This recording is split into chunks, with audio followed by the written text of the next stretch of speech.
अस्सलाम वालेकुम दोस्तों, कैसे हैं आप सब। मैं हूं कील इदरीस और आप देख रहे हैं मेरा यूट्यूब चैनल। तो आज मैं आपके लिए इंतहाई इंटरेस्टिंग स्टोरी लेके आया रोलेक्स वॉच के हवाले से। अगर इसकी मालियत की बात की जाए तो इसकी मालियत बनती है 8 बिलियन यूएस डॉलर्स।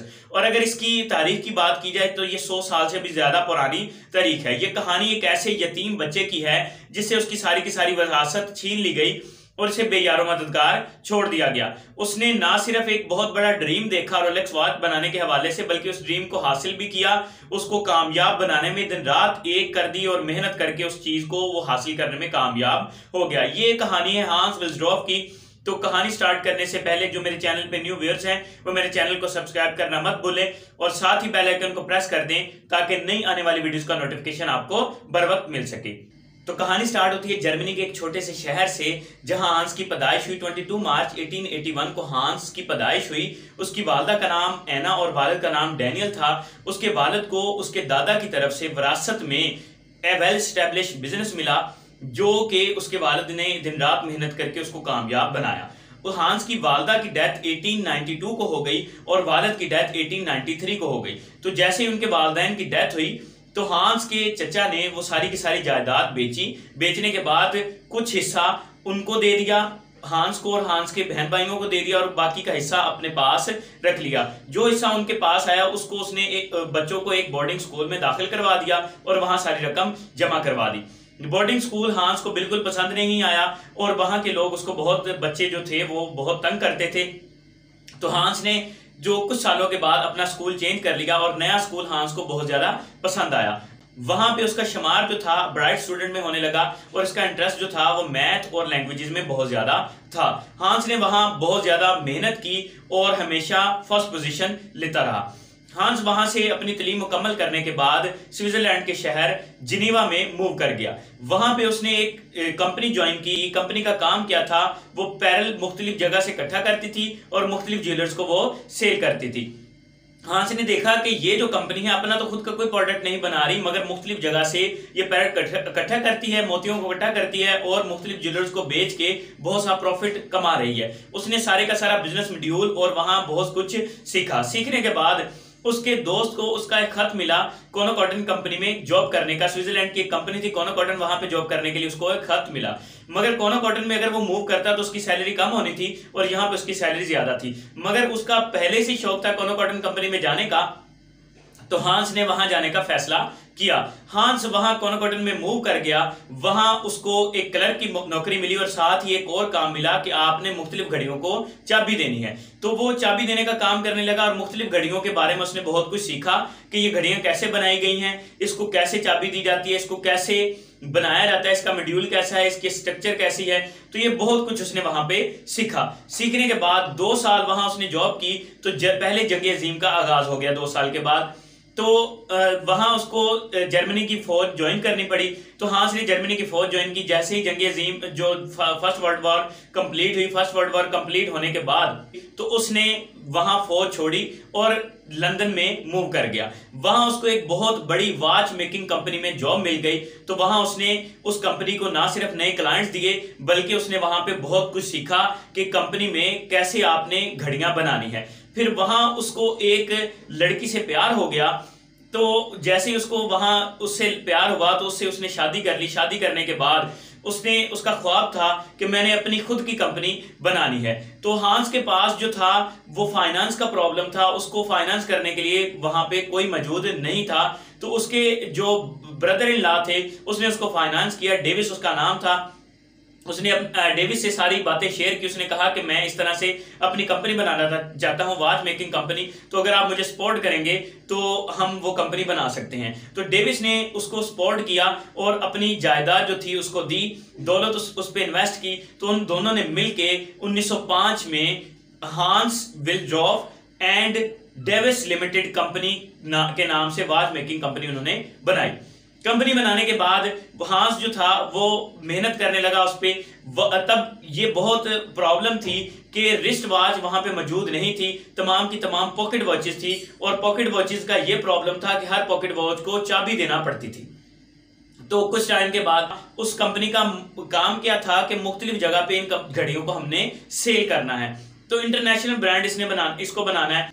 तो हांस ने क्या किया, कि उस घड़ी को परफेक्ट बनाने में बहुत ज़्यादा मेहनत की। जो रिस्ट वॉचेस थी वो सिर्फ लड़कियां यूज़ करती थी एज अ ज्वेलरी, क्योंकि रिस्ट वॉचेस में ये प्रॉब्लम थी कि वो सही टाइम नहीं बताती थी। और वहाँ के लोग कहते थे, वॉच मेकिंग कंपनीज कहती थी कि रिस्ट वॉच जो है ये नहीं बनाई जा सकती, पॉकेट वॉचेस ही कामयाब होगी। मगर हांस ने ये प्रिडिक्शन कर दी कि आने वाले वक्त में पॉकेट वॉच बिल्कुल खत्म हो जाएगी और सिर्फ रिस्ट वॉच होगी। क्या मर्द और क्या औरत, तमाम के तमाम लोग रिस्ट वॉच पहनेंगे। हांस ने और अपने इस ड्रीम पे मेहनत करना शुरू कर दी और रिस्ट वॉच को बेहतर से बेहतर बनाने की कोशिश में लग गया। तो उसने अपनी कंपनी की बहुत मेहनत की और रिस्ट वॉच अच्छे से अच्छे बनानी शुरू की। जैसे ही सेकंड वर्ल्ड वार स्टार्ट हुई तो सेकंड वर्ल्ड वार में जो थी उसकी घड़ियां बहुत ज्यादा सेल होनी शुरू हो गई। जैसे ही मुख्तलिफ कंपनीज को ताला लगने शुरू हुए, वहां हांस की जो कंपनी थी उसको ताले नहीं लगे, बल्कि उसकी सेल में कोई फर्क नहीं पड़ा। हत्ता के सेकंड वर्ल्ड वार में जो आर्मी थी, आर्मी ने भी जो घड़ियां थी वो रोलेक्स की वॉचेस पहनी हुई थी। 1915 में उसने क्या किया कि तो लोगों को, जर्मन के लोगों से नफरत होने लगी और हांस का नाम ही एक जर्मन था, तो उसको पता चल जाता नाम पढ़ के कि ये जर्मन है, तो लोग उसकी घड़ी ना खरीदते। तो उसने अपनी कंपनी का नाम चेंज किया और रोलेक्स वॉच के नाम से, रोलेक्स वॉच कॉर्पोरेशन लिमिटेड के नाम से उसने ये कंपनी इंट्रोड्यूस करवाई। फिर हांस की मेहनत थी कि मैंने घड़ी को परफेक्ट से परफेक्ट बनाना है, मैंने इस घड़ी को परफेक्ट से परफेक्ट बनाना है, उस पर मेहनत करनी शुरू कर दी। उसने कहा, फिर उसने एक ऐसी घड़ी इंट्रोड्यूस करवाई जो टाइम एक्यूरेसी बिल्कुल परफेक्ट देती थी, टाइम बिल्कुल सही बताती थी। फिर भी उसने अपनी मेहनत जारी रखी। उसने कहा कि मैंने इसको और बेहतरीन बनाना है, तो उसने वाटरप्रूफ जो थी घड़ियों पे मेहनत करना शुरू कर दी। फिर उसने जो है वाटरप्रूफ घड़ी जो थी वो बना ली। बनाने के बाद उसने उसको इंट्रोड्यूस नहीं करवाया। इंट्रोड्यूस इसलिए नहीं करवाया कि वो एक मौका चाहता था कि मुझे कोई मौका मिले कि मैं इस चीज को इंट्रोड्यूस करवा सकूं। तो वहां एक खतून थी जिसका नाम मर्सिडीज था। उसने इंग्लैंड और फ्रांस के दरमियान जो थी एक लेक थी, उसको उसने पार किया था और अकेले तैर के उसने पार की थी, मगर लोगों को उस पर यकीन नहीं था। तो उस औरत ने फैसला किया कि मैं दोबारा फिर ये लेक पार करके आपको दिखाऊंगी। तो हांस को जैसे ही पता चला वो उसके पास गया और उससे कहा कि अगर आप लेक पार करना चाहती हैं, पानी में उतरना चाहती हैं, तो ये रोलेक्स की वॉच अपने गले में पहन के आप पानी में जाएं। तो उसने उसको मुतमिन किया, उसको मना लिया और वो जैसे ही पानी में उतरी तो रोलेक्स की वॉच उसके गले में थी। तो वो जो थी औरत, मगर वो लेक पार ना कर सकी, मगर वो 10 घंटे तक पानी में मौजूद रही। 10 घंटे के बाद उसको वहां से निकाल लिया गया। जैसे ही उसको निकाला तो उसके गले में रोलेक्स वॉच थी। तो हांस ने वो जो पिक्चर थी उसकी और रोलेक्स वॉच के साथ वो मुख्तलिफ अखबारात के फ्रंट पेजेस पे नशर कर दी। जैसे ही उसने वो खबर मुख्तलिफ अखबारात के फ्रंट पेज में नशर की तो लोगों को पता चलना शुरू हो गया कि ये 10 घंटे जो रोलेक्स की वॉच थी पानी में रही और टाइम एक्यूरेसी इसने बिल्कुल सही बताया, टाइम इसने गलत नहीं बताया, तो ये टोटली वाटरप्रूफ है। तो जैसे ही लोगों को ये चीज पता चली तो लोगों ने क्या किया, ये इंटरनेशनल ब्रांड बन गया और ये पूरी दुनिया में फैलना शुरू हो गया और इसकी सेल बढ़ती गई। और जैसे ही इसकी सेल बढ़ती गई फिर हांस विज़रॉफ ने इस पर और ज्यादा मेहनत की और अपनी ब्रांड एम्बेसडर जो थी 1931 में एक मशहूर जमाना मॉडल थी एलन, उसको अपना मॉडल बनाया। उसने उसकी घड़ी पहन के बहुत से फोटोशूट किए जो पूरी दुनिया में फैल गए। और जैसे ही पूरी दुनिया में फैले तो लोगों ने इस चीज को बहुत पसंद किया कि रोलेक्स वॉच जो है इंतहाई अच्छी है। फिर आहिस्ता आहिस्ता हांस ने वहां पे सेकंड की सुई इंट्रोड्यूस करवाई, वहां पे डेज को इंट्रोड्यूस करवाया, वहां पे जो था महीने को इंट्रोड्यूस करवाया। तो आहिस्ता आहिस्ता घड़ी को बहुत इंप्रूव करता गया। और फिर 1931 में उसने रोलेक्स ओस्टर इंट्रोड्यूस करवाई, जहां पे आपको घड़ी को चाबी नहीं देनी पड़ती थी। पहले की तमाम घड़ियों में क्या प्रॉब्लम थी कि उनको चाबी देनी पड़ती थी एक मखसूस वक्त के बाद, मगर रोलेक्स ओस्टर आने के बाद आपको घड़ी को चाबी नहीं देनी पड़ती थी, वो ऑटोमेटिकली खुद ब खुद टाइम बताती रहती थी। तो ये घड़ी जो थी रोलेक्स की दुनिया में इसने तहलका मचा दिया और पूरी दुनिया में आग की तरह फैलना शुरू हो गई। तो इसका बिजनेस इतना एस्टेब्लिश हुआ कि बहुत ज्यादा। सेकंड वर्ल्ड वॉर के बाद जो थी दुनिया ने उससे नफरत करना शुरू कर दी, हांस से नफरत करना शुरू कर दी। तो जैसे ही सेकंड वर्ल्ड वॉर के बाद हांस से लोगों ने, जर्मनी के लोगों से वो नफरत करते थे, तो हांस की कंपनी को बहुत ज्यादा धचका लगा और उसकी सेल बहुत कम हो गई। तो हांस ने क्या किया, अपनी कंपनी जो थी उसको चैरिटी ऑर्गेनाइजेशन, वेल्सडॉर्फ चैरिटी ऑर्गेनाइजेशन के नाम से उसने उस कंपनी को इंट्रोड्यूस करवाया और ये सारी की सारी चैरिटी में जो कंपनी थी वो इंट्रोड्यूस करवा दी। तो आज भी उसकी कंपनी जो है 1960 में हांस की डेथ हो गई, आज भी ये जो कंपनी है ये हांस रोलेक्स वॉच जो है ये दुनिया में मौजूद है।